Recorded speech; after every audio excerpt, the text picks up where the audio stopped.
grab your coffee, clear off your desk, and lock in. Today's stack of sources reads less like standard financial reporting and, honestly, a lot more like a geopolitical thriller that just crashed headfirst into a corporate boardroom. Yeah, the velocity of the news cycle right now is, it's genuinely unprecedented. It really is. I mean, it is March 2nd, 2026, and if you are managing a portfolio or running a business or even just trying to map out a corporate strategy, the sheer volume of information moving across the wires this morning is borderline paralyzing. Right, because we're seeing structural shifts in global trade happening in a matter of hours. Not fiscal quarters, hours. Which is exactly why we're doing this deep dive today. Our mission is to basically cut through the noise of this incredibly volatile environment. We are bypassing the clickbait, we're ignoring the panic-driven opinion pieces, and we're extracting the pure signal from this massive stack of business and financial reporting. And there is a lot of signal to extract. Exactly. We're looking at explosive geopolitical shifts in West Asia, major regulatory pivots from India's market watchdogs, high-stakes corporate governance drama, and some underlying consumer trends in tech and real estate that are quietly reshaping the economy. Before we get into the mechanics of all this, there is a very crucial baseline we need to establish regarding the geopolitical situation. Yes, absolutely. It's vital we state this up front. The conflicts we're discussing are highly sensitive, they're ongoing, and they involve severe human tolls. Our analysis today maintains strict impartiality. Right. We are not taking sides. We aren't evaluating the morality of military actions or endorsing any geopolitical viewpoints. We are acting entirely as messengers, imparting the facts exactly as they're reported in today's source material to help you understand the economic, logistical, and business implications. With that firmly established, we need a 30,000-foot view of what just happened overnight. Okay, let's unpack this. The catalyst for this current global tremor is a massive, sobering headline. The U.S. and Israel have launched an attack on Iran, which has resulted in the death of the supreme leader, Ayatollah Ali Khamenei. And in immediate retaliation, Iran has launched strikes targeting multiple countries in the Gulf region, specifically the UAE, Bahrain, Kuwait, and Qatar. Which is just a systemic shock to the global order. When you have the abrupt removal of a head of state in a region this volatile, the immediate byproduct is a power vacuum. And the sources indicate that a leadership council has temporarily assumed the supreme leader's duties, right? They have. That currently includes President Masoud Pezeshkian, the head of the judiciary, and a member of the Guardians Council. But look, from an economic standpoint, markets despise nothing more than a leadership vacuum. You simply cannot price in unknown political variables. Yet, looking at the initial market reaction, I have to admit I was slightly surprised. The Sensex dropped 1.8%, and the Nifty was down 1.5% over the week. Yeah, it seems a bit soft, doesn't it? It does. Given the magnitude of those headlines, that almost feels muted. Are the markets just underreacting to the threat of a broader regional war? It's a really fair question, but you have to look at the mechanics of panic. That 1.5 to 1.8% drop, that's just the initial reflexive algorithmic repricing. What the broader market is trying to figure out right now isn't the political fallout, it's the logistical fallout. Right, because the physical world has to react first. Exactly. The real panic hasn't hit the broader indices yet because it's currently bottlenecked in the commodities and shipping sectors. The equity markets are just holding their breath, waiting to see how long the primary choke point remains closed. And that choke point is the Strait of Hormuz. The reports are confirming that Iran's Islamic Revolutionary Guard Corps has effectively closed this vital waterway. Which is the absolute nightmare scenario for anyone tracking global energy. We are talking about the jugular vein of the global economy. To put hard numbers to that, 20% of the world's seaborne oil and liquefied natural gas passes through that incredibly narrow stretch of water every single day. Every single day. That is 1/5 of the energy required to keep global supply chains moving, power grids online, and factories producing. But if you're sitting in India right now looking at your supply chain costs, those global numbers don't really tell the whole story, do they? The domestic exposure is vastly disproportionate. Vastly. India relies on the Strait of Hormuz for 50% of its crude oil imports and 54% of its LNG imports. Over half. Over half. So when you hear that transit through Hormuz is banned, you aren't just looking at a slight uptick in gas prices at the pump, you are looking at an immediate existential threat to the energy supply chain that powers the entire Indian industrial base. Wow. If that strait remains closed for a prolonged period, the inflationary pressure on manufacturing, logistics, and basic power generation will be immense. If you look at the maritime tracking data right now, it's just a paralyzing image. Platforms like tanker trackers are showing 55 oil tankers just sitting dead in the water in Iranian territory. Yeah, 18 of them are fully loaded with crude, just sitting idle, and 37 are empty, completely unable to move to their loading ports. So if those ships can't move through the strait and no new ships can enter the Gulf, what is the immediate physical workaround? The physical workaround is brutal. Vessels have to completely reroute. Right. Instead of utilizing the Suez Canal and the standard Middle Eastern shipping lanes, they're being forced to take the long way around the Cape of Good Hope at the southern tip of Africa. We've seen Cape of Good Hope diversions before, but what does that actually mean for the working capital of a business relying on those shipments? It means your entire cash conversion cycle just blew up. Rerouting around the southern tip of Africa adds 20 to 25 days to transit times. Almost a full month of delay. Exactly. If you're a manufacturer waiting on raw materials or an exporter waiting to get paid on delivery, you suddenly have 3 to 4 weeks of dead time where your capital is tied up on the water. You still have to pay your staff, service your debt, keep the lights on, but your revenue or essential supplies are physically stuck on a boat circumnavigating a continent. And that's before we even talk about the direct cost inflation of keeping a massive cargo ship running for an extra 25 days. The fuel alone is astronomical. Which is exactly why we're seeing immediate aggressive pricing actions from the logistics providers. The French shipping giant CGM didn't even wait for the dust to settle. What did they do? They immediately introduced an emergency conflict surcharge. They are tacking on an extra $2,000 to $4,000 per container. Per container. If you're importing low-margin goods, a $4,000 surcharge per container wipes out your profit margin instantly. Instantly. You either absorb that catastrophic loss or you pass it on to the consumer, which immediately drives up domestic inflation. Let's talk about the invisible layer of the shipping industry that's currently in total freefall, the insurance market. I'm reading these reports about reinsurance experts in London issuing mass notices of cancellation for coverage. My first thought is, how is that even legal? Can an insurer just tear up a policy while a ship is in the middle of the ocean? It sounds chaotic, I know, but it's actually a standard clause in marine war risk insurance.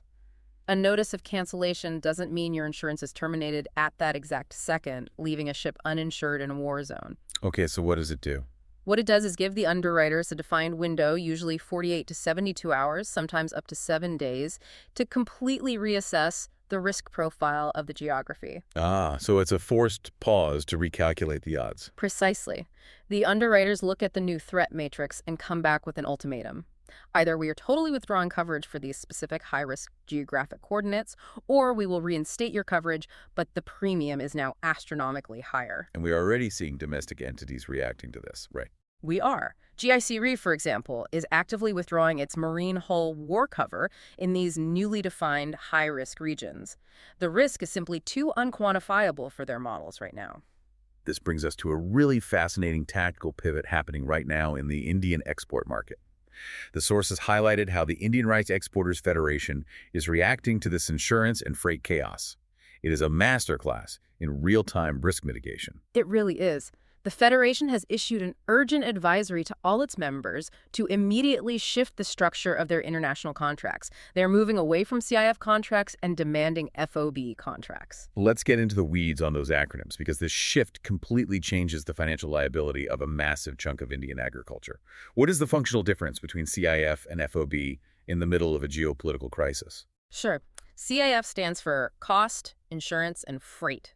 Under a standard CIF contract, if you're a basmati rice exporter in Punjab, you are legally and financially responsible for the freight costs, the maritime insurance, and all the logistical risks associated with getting that cargo from the Indian port all the way to the buyer's port in the Middle East. Which, as we just established, is currently an uninsurable, rerouted nightmare. Exactly. If the shipping company tacks on a $4,000 surcharge or the insurance premium spikes 500% while the ship is on the water, the Indian exporter eats that cost.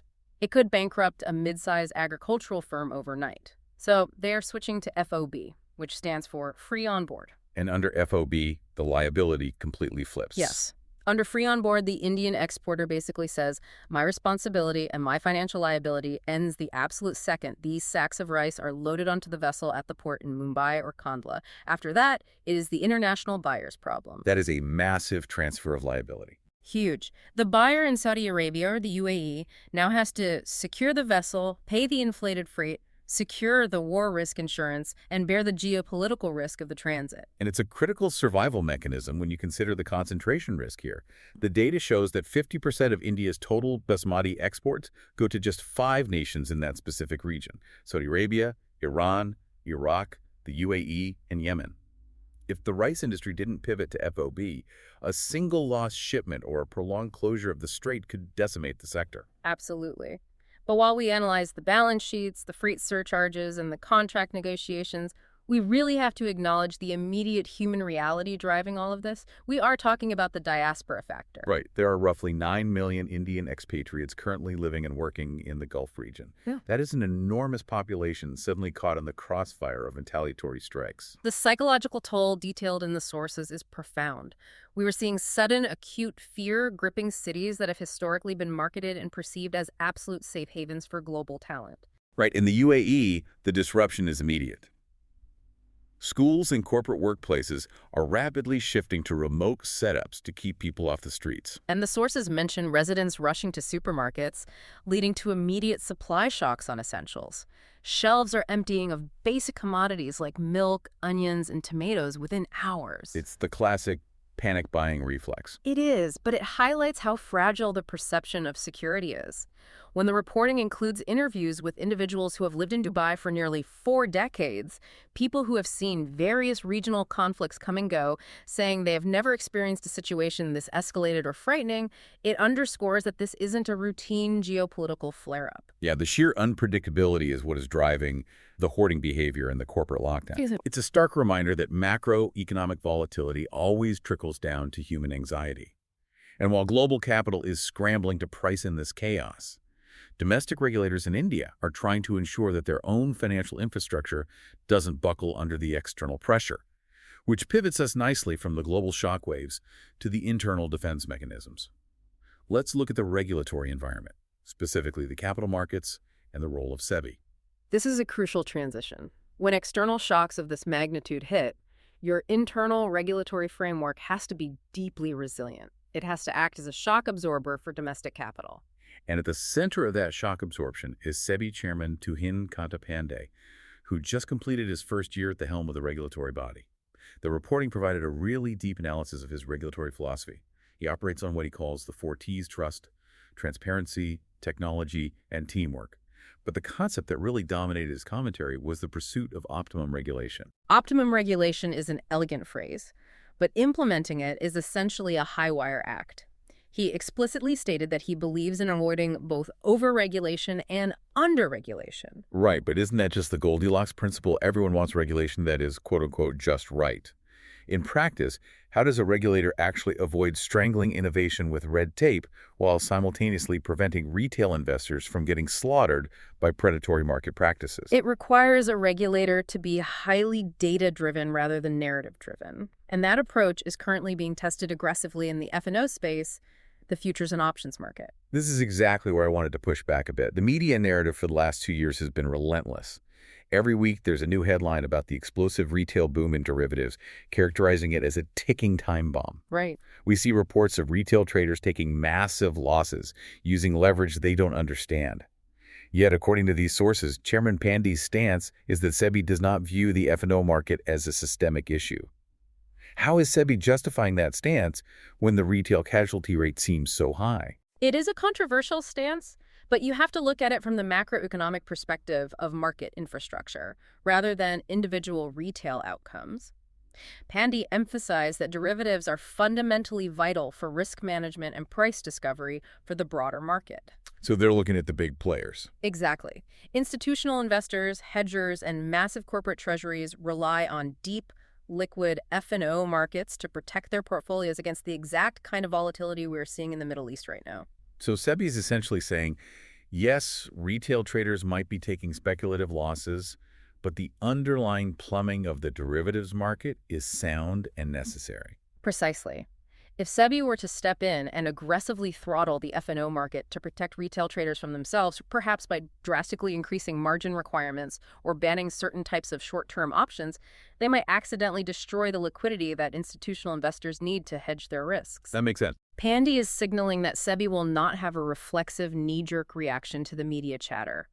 Any regulation introduced to curb retail speculation will be consultative and data-driven, ensuring they don't kill the price discovery mechanism of the broader market in the process. That brings a significant amount of policy certainty to domestic institutions. However, there is another area where SEBI's regulatory dial might have been tuned a bit too aggressively, causing serious friction with global capital. I'm looking at the data on foreign portfolio investors, the FPIs. Yeah, that's a big one. Over the last year, FPIs pulled out nearly 2 trillion rupees from the Indian market. Now, obviously, higher interest rates in the U.S. and global volatility play a role, but the courses point to a very specific regulatory friction point driving this mass exodus. You are referring to the granular disclosure norms. This is a classic example of regulation intended to catch bad actors accidentally catching massive legitimate global funds in its net. Well, SEBI introduced a rule requiring incredibly detailed, granular disclosures of beneficial ownership for any FPI holding more than 50,000 crore rupees in Indian equities, or for funds whose portfolios are heavily concentrated in a single corporate group. The intent there seems obvious. Post the various corporate governance controversies we've seen, SEBI wants to ensure that offshore shell companies aren't being used by promoters to manipulate their own stock prices. They want to know exactly who owns what. The intent is sound, but the application is deeply problematic for a massive global pension fund or a sovereign wealth fund. The FBIs are pushing back hard. Their argument is essentially logistical. What are they saying? They're saying, look, our total global assets under management are in the hundreds of billions of dollars. The Indian market represents a very small, single-digit percentage of our overall strategy.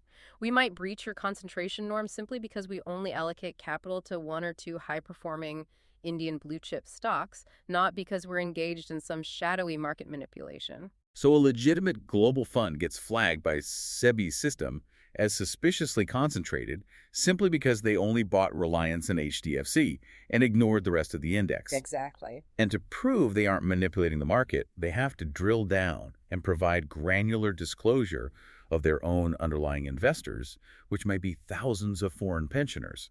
I can see why a fund manager would just say, this isn't worth the compliance headache, let's just pull our capital out of India. The compliance friction outweighs the potential alpha of the investment. But what is highly encouraging for the long-term health of the market is SEBI's reaction to this. Instead of digging their heels in, Pandy acknowledged that these are genuine structural issues. So they are walking it back. SEBI is actively reevaluating the 50,000 crore disclosure norm and reviewing whether adjustments are needed to ease this friction. It shows a highly mature regulatory body willing to listen to market participants and adjust that optimum regulation dial in real time. While institutional capital is negotiating with regulators over billions of dollars, there is a very practical, immediate bottleneck hitting the everyday retail investor right now. If you are listening to this and you hold international mutual funds as a hedge against domestic volatility, you need to pay attention to this. Yeah, this is critical for the individual portfolio. The Indian mutual fund industry has an aggregated overseas investment limit set by the Reserve Bank of India, capped at $7 billion. And according to the reporting, that ceiling is basically maxed out. It is a structural bottleneck that couldn't come at a worse time. When domestic markets face the kind of geopolitical uncertainty we are discussing today, standard financial theory dictates that investors should diversify globally. Right. Get some exposure outside the local market. Exactly. The most accessible, frictionless way for an Indian retail investor to get exposure to the U.S. tech sector or global energy markets is through domestic mutual funds that invest internationally. But because the RBI hasn't raised that $7 billion industry-wide limit, the window is slamming shut. We are seeing immediate fallout. ICICI Prudential AMC has officially paused fresh investments, including lump sums and systematic investment plans, in 3 of its major international schemes. Yes, the U.S. Blue Chip Equity Fund, the NASDAQ 100 Index Fund, and the Strategic Metal and Energy Equity Fund of funds. And this is just the first domino, right? Yeah. If that overall industry limit isn't expanded, Every other major asset management company will be forced to follow suit, effectively locking the average domestic investor out of global diversification through standard mutual fund routes. Absolutely. So if I'm an investor looking at a geopolitical crisis, wanting to allocate capital to U.S. tech or global commodities, and my mutual fund app tells me fresh investments paused, what are the actual workarounds? How does capital find a way around this dam? It forces the investor to move up the complexity curve. Market participants expect this bottleneck will aggressively push capital toward the liberalized remittance scheme or the LRS. Let's unpack the mechanics of LRS. It's not as simple as just clicking buy on a mutual fund app, is it? No, not at all. It introduces significantly more friction. Under the LRS route, an individual can remit up to $250,000 abroad per financial year to invest directly in foreign equities or real estate. Okay, that sounds like a good amount. It is, but it requires opening an overseas brokerage account, dealing with international wire transfers, navigating foreign exchange markups, and handling complex cross-border taxation on your capital gains. It is a fantastic tool, but it requires a level of financial sophistication that the average mutual fund investor might not possess. The sources also mention Gift City as an alternative structure. We hear Gift City thrown around a lot as a buzzword. But how does it actually solve this specific mutual fund limit problem? For you, the investor, Gift City isn't just a physical location in Gujarat. It is a completely different regulatory and financial jurisdiction operating within India. It is designed to emulate an international financial center like Singapore or Dubai. So it operates under different rules. Yes. Funds established in Gift City operate in foreign currencies, usually US dollars, and they are not subject to the same $7 billion aggregate limit that domestic Indian mutual funds are bound by. Oh, that's a massive loophole. It's a structured pathway. We are going to see a massive surge of wealth management firms setting up feeder funds in Gift City to offer high net worth individuals a compliant way for global asset allocation that completely bypasses the domestic mutual fund ceiling. So we have global capital trying to find secure, compliant pathways into the Indian market, and domestic capital trying to find pathways out for diversification. But there's an entirely different side to capital flows, the illicit kind. Yeah, this is where it gets really interesting. And that brings us to the shocking developments in the digital banking sector. Let's look at the arrest of Rishi Gupta, the managing director and CEO of Fino Payments Bank, by the Directorate General of GST Intelligence, the DGGI. This development stunned the financial ecosystem, primarily because of what it reveals about the vulnerabilities deep within the digital finance architecture. The DGGI probe is centered on massive GST evasion, and it is explicitly linked to the banned real money online gaming sector. The scale of the numbers involved here is difficult to comprehend. The investigators allege that approximately 3,000 crore rupees were routed, without proper invoicing, just in the immediate network they've uncovered. And the broader network under scrutiny is estimated to be handling up to 13,000 crore rupees. It's staggering. Let's break down how an operation of this magnitude actually functions. Real money online gaming was banned nationwide in late 2025. How are these banned platforms moving 13,000 crore rupees through the legitimate banking system? Well, in the pre-digital era, illicit funds from gambling or illegal operations would move offshore through shadowy hawala channels or physical cash smuggling. But today, the speed and scale of digital payments, specifically the UPI rails and modern banking infrastructure, are being weaponized by bad actors. So how are they doing it? The allegation here is that massive networks of dummy merchants and shell entities were established. So a fraudster registers a fake business, say, a digital marketing consultancy or a software vendor, and gets a merchant account. Exactly, but they don't just do it once, they do it thousands of times. These dummy merchants are then onboarded through program managers and payment aggregators. Okay. The illicit funds from the banned gaming apps are funneled into these merchant accounts, masked as legitimate transactions for fake services. The payment aggregator groups these transactions and routes them through the banking system, effectively washing the money and evading GST entirely because the underlying transactions are fundamentally fraudulent. But how does a fully regulated entity like Fino Payments Bank get caught in the middle of this? Surely their compliance departments are monitoring for exactly this kind of money laundering typology. The challenge is the sheer volume of transactions and the complexity of the digital payment stack. Many smaller banks or specialized payment banks are relatively new to managing this level of sophisticated transaction flow. They rely heavily on third-party payment aggregators to vet the merchants. So they trust the aggregators to do the due diligence. Right, and if a bank lacks highly advanced AI-driven risk evaluation mechanisms, they might fail to flag the subtle anomalies like a sudden spike in bulk, late-night transactions across hundreds of newly created merchant accounts, or varying ticket sizes that deviate from the normal behavior of a legitimate small business. The fraudsters exploit the gray areas between the payment aggregator's compliance checks and the bank's ultimate oversight. For its part, FINO has issued vehement denials of any institutional wrongdoing. They stated quite clearly that the DGGI investigation relates exclusively to the actions of certain business partners and third-party aggregators, not the bank's own internal compliance frameworks. They really had to come out strong on that. Yeah. They maintained that neither the bank as an institution nor the CEO had any direct involvement with or knowledge of the partners' illicit actions. To stabilize the ship, they've quickly elevated their CFO, Keaton Merchant, to head the organization. Which brings up a critical forward-looking regulatory question. FINO is currently in the middle of a massive strategic pivot. They are applying to the Reserve Bank of India to transition from a payments bank into a small finance bank, an SFB. That is a huge leap. A payments bank can basically only take deposits and facilitate transfers. They can't lend money. Becoming a small finance bank allows them to build a loan book, issue credit cards, and dramatically expand their revenue model. Does the arrest of a sitting CEO automatically kill that RBI application? You would think so, but the analysts quoted in the sources suggest otherwise. While the optics are terrible, the RBI process for an SFB license is highly institutionalized. So they look past the headlines. Mostly, yes. Unless the DGGI investigation uncovers direct, systemic institutional governance lapses, proving that the bank's board or compliance systems were willfully complicit rather than just negligent or tricked by aggregators, the regulatory transition should proceed. The RBI evaluates the fundamental health of the balance sheet and the operational resilience of the institution, not just the current legal status of one executive. But this FINO case is not an isolated incident of systemic digital risk.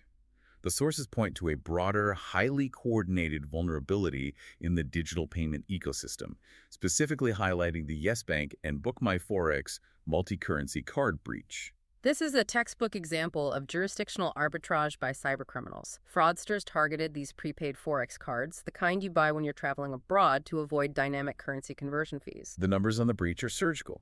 They siphoned off roughly $280,000 across 5,000 different individual cards.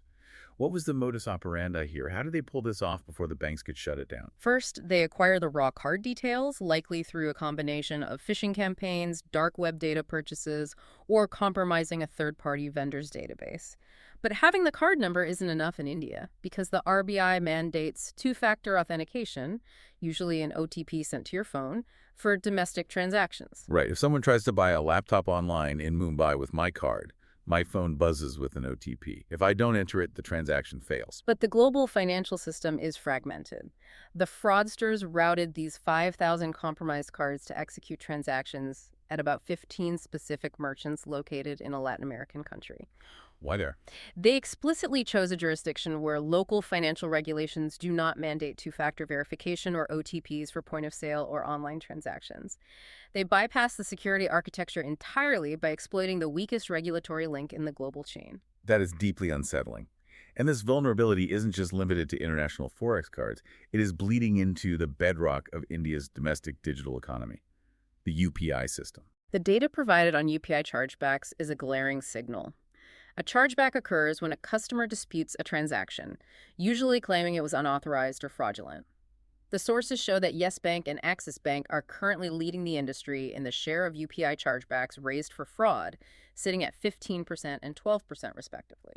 To be fair to the banks, the actual financial recoveries, the amount of money ultimately lost, are reported to be quite low, only about 6% of the total disputed amount.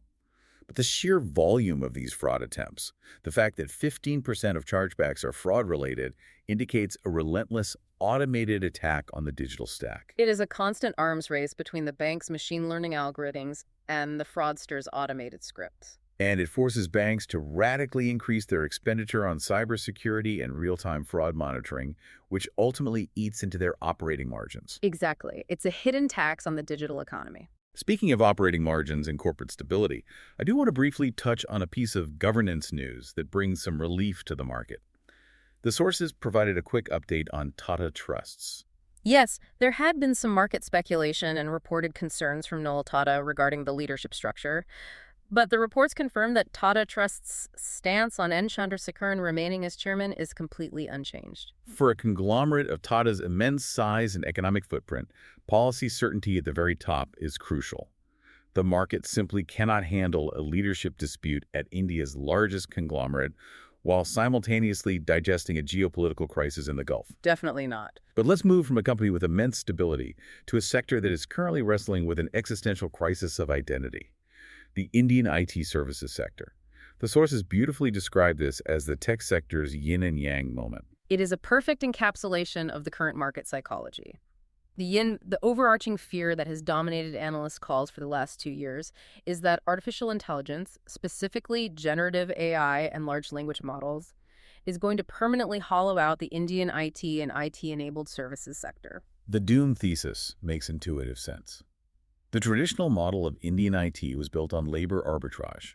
You hire tens of thousands of engineers in Bengaluru, Pune, and Hyderabad to write boilerplate code, manage legacy databases, and handle basic IT support for Fortune 500 companies in the US and Europe. Right. If an AI agent can write that code in 3 seconds, debug it instantly, and manage the workflow without needing a salary or sleep, why do you need the massive campuses in India? That is the fear. But the yang, the actual empirical reality playing out in the balance sheets, tells a completely contradictory story.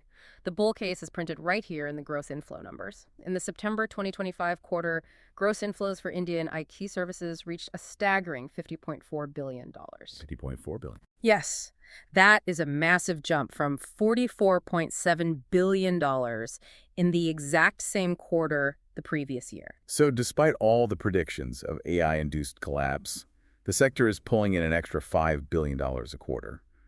What is the disconnect between the AI narrative and the financial reality? The disconnect is a fundamental misunderstanding of how enterprise software actually works.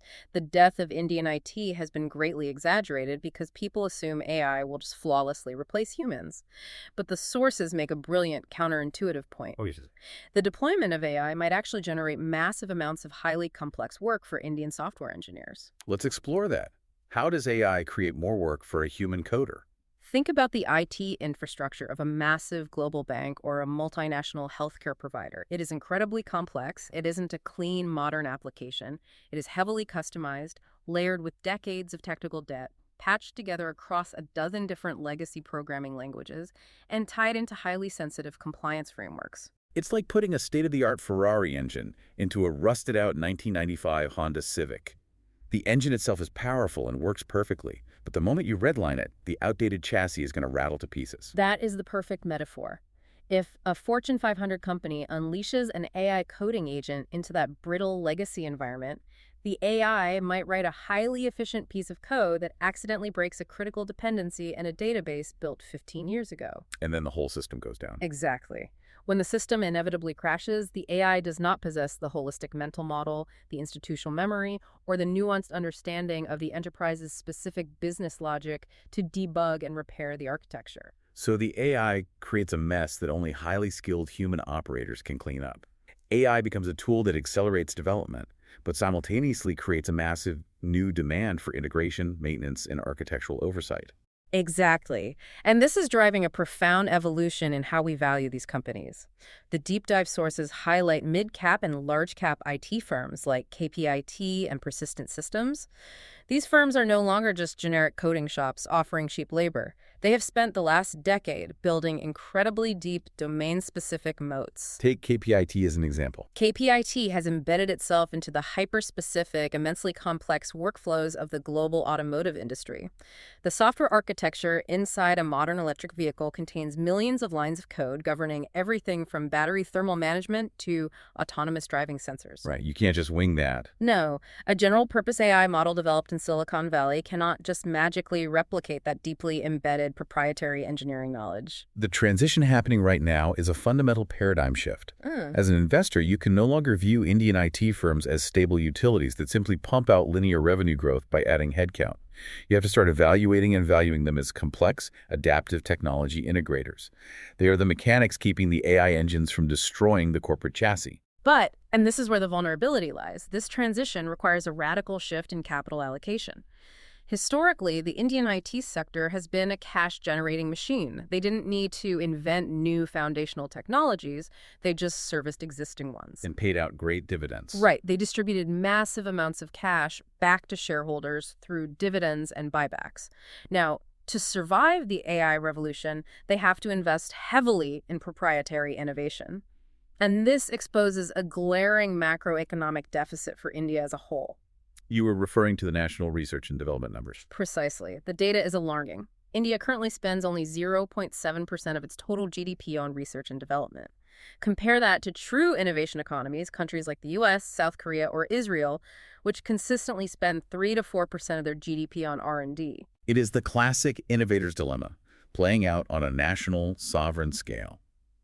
If the Indian tech sector wants to evolve from merely servicing Western AI to actually building proprietary AI products, foundational large language models, and deep tech intellectual property, relying on a 0.7% R&D spend is mathematically impossible. The capital allocation has to change structurally. It's a pivot they have to make. Which serves as a perfect bridge to the final major theme in our sources today: structural long-term macroeconomic shifts in currency and consumer trends. Let's start with the currency, because this is a slow-burning shift that could fundamentally alter the global financial order. We are looking at the internationalization of the rupee. For decades, this was theoretical, but the data shows it is now empirical reality. The sources outline a very specific data point. Between April and December 2025, 6.08% of India's total export of goods and software was invoiced in Indian rupees. Now, to the casual observer, 6% might sound like a rounding error, but in the context of a global trade system that has been absolutely dominated by the hegemony of the US dollar since the Bretton Woods Agreement, cracking 6% is a monumental foothold. It is a tectonic shift, and the mechanics of how this is actually happening on the ground are vital for business leaders and investors to understand. This isn't just diplomatic posturing. The hard financial infrastructure has been built. It relies entirely on a mechanism called Special Rupee Vostro Accounts, or SRVAs. I think a lot of people hear Vostro account and their eyes just glaze over. Let's make this tangible. If I am an Indian manufacturer exporting machinery, how does an SRVA actually change my life? Let's use a hypothetical trade. Imagine you are an Indian exporter based in Chennai selling industrial machinery to a buyer in the United Kingdom. Traditionally, that contract is invoiced and settled in US dollars. Right, so the UK buyer has to convert their British pounds into US dollars, and I receive US dollars, which I then have to convert into Indian rupees to pay my factory workers. Exactly. And in that scenario, you bear the exchange rate risk of the rupee fluctuating against the dollar. The UK buyer bears the risk of the pound fluctuating against the dollar, and both of you pay conversion fees to banks. Lots of friction. Tons of friction. But more importantly, the entire transaction is routed through the US-controlled SWIFT messaging system, meaning it is subject to US oversight and potential sanctions. So how does the SRVA bypass all of that? With a special Rupee Vostro account, a partner bank in the UK opens a dedicated rupee account with an authorized correspondent bank in India. The trade contract is now invoiced entirely in Indian rupees. Wow, okay. The UK buyer pays into their local bank, which credits the SRVA in India, and you, the exporter in Chennai, receive rupees directly into your account. The US dollars is completely removed from the equation. Completely. It insulates you from external exchange rate volatility, it lowers your cross-border transaction costs, and from a geopolitical standpoint, it creates a robust layer of financial independence from Western-controlled payment networks. The reporting notes that 83 banks across 35 different countries have already established these SRVAs. That is an incredible structural hedge. When the U.S. weaponized the dollar and froze Russian central bank assets in 2022, every emerging market central bank realized they needed a backup plan. The SRVA network is that backup plan operationalized. Now let's bring our focus back from global currency architectures to the domestic front. The sources provided fascinating data on the pulse of the Indian consumer, specifically looking at autos and real estate. The consumer data is sending very strong signals about the rapid maturation of affluent domestic demand. Let's look at the automotive sector, specifically the premium electric vehicle market. The numbers from Volvo are incredibly revealing. If you look at the broader Indian luxury car segment, the industry average for electric vehicle penetration is hovering around 10 to 11%. But Volvo is reporting that EVs already account for 25% of their total domestic sales in India. That is a massive, disproportionate outperformance compared to the broader industry. And their forward guidance is aggressive. They plan to hit 33% EV penetration by the end of 2026. What does this tell us about the consumer? First, it confirms robust double-digit growth in the luxury SUV segment. But more importantly, it shows that the affluent Indian consumer is not hesitant about EV technology. Not at all. They are adopting it far faster than the broader market consensus anticipated, provided the brand positioning is premium and the charging infrastructure is perceived as reliable. And that specific insight into the behavior of the affluent Indian consumer ties directly into a fascinating structural shift happening in the real estate market. The sources detail the meteoric rise of luxury holiday villas. But they're no longer being viewed just as second homes, they're being aggressively financialized into yield-generating asset classes. This is a major psychological shift for the real estate investor. In the past, buying a massive villa in Goa or a heritage property in the hills of Uttarakhand was purely a lifestyle purchase. It was an emotional investment, a place to take the family for 2 weeks a year, that almost inevitably ended up being a financial sinkhole for maintenance, security, and upkeep costs during the 50 weeks it sat empty. But the emergence of specialized prop tech and hospitality platforms like Stay Vista and Lejano Stays has completely rewritten the financial math on these properties. They are offering end-to-end property management. They handle the marketing, the dynamic pricing, the housekeeping, the concierge services, and the maintenance. They are essentially turning dead, illiquid lifestyle assets into cash-flowing micro-hotels. Let's look at the actual economics provided in the sources, because they are highly compelling if you were looking for alternative yields. Historically, rental yields on standard residential property in India have been famously anemic, generally hovering around 2 to 3%. Pretty low. Yeah. But these professionally managed luxury holiday villas are generating consistent 4 to 6% rental yield for the homeowners. And that 4 to 6% yield is net of the platform's commission, which typically runs around 20 to 30% of the gross booking revenue. The fundamental driver making this math work is the dramatic increase in utilization. Before these platforms, a villa might be used 15 days a year. Now, these platforms are achieving sustained 50 to 70% occupancy rates year-round. It is essentially democratizing the hospitality yield. You don't need to build a 100-room hotel to generate hospitality-grade returns. You just need to acquire a high-quality villa and plug it into these management networks. And this entire micro-hotel ecosystem is being driven by a massive structural boom in domestic travel. The data points around the midweek holiday mentioned in the sources perfectly illustrate this boom. Historically, a midweek festival meant taking one day off work and celebrating locally. But the data shows a complete shift in consumer behavior. What are they doing instead? People are now taking the entire week off, building full, multi-day, high-spend experiences around these festivals. Travel platforms are reporting an absolute explosion in search and booking volumes. Destinations like Jaipur are up 282%, and Pushkar is up 195%. The Indian consumer is traveling more frequently. They are willing to spend significantly more on premium, curated experiences, and they are demanding higher quality private accommodations rather than standard hotel rooms. If you're an investor looking at domestic consumption themes, the intersection of luxury real estate and domestic experiential tourism is flashing bright green right now. It represents a profound maturing of the consumer market. We are watching the transition from basic, necessity-driven consumption to highly discretionary experiential spending. And the asset markets, like these villa management platforms, are rapidly evolving to monetize that behavioral shift. All right, we have covered an immense, almost overwhelming amount of ground today. We started with missiles closing the most important shipping lane on Earth, navigated the complex regulatory friction between global capital and domestic watchdogs, broke down billion-dollar digital GST fraud, analyzed the existential AI threat to Indian IT, and ended with the financialization of luxury villas in Goa. It's a lot to process. It is. It's time to bring all of this together.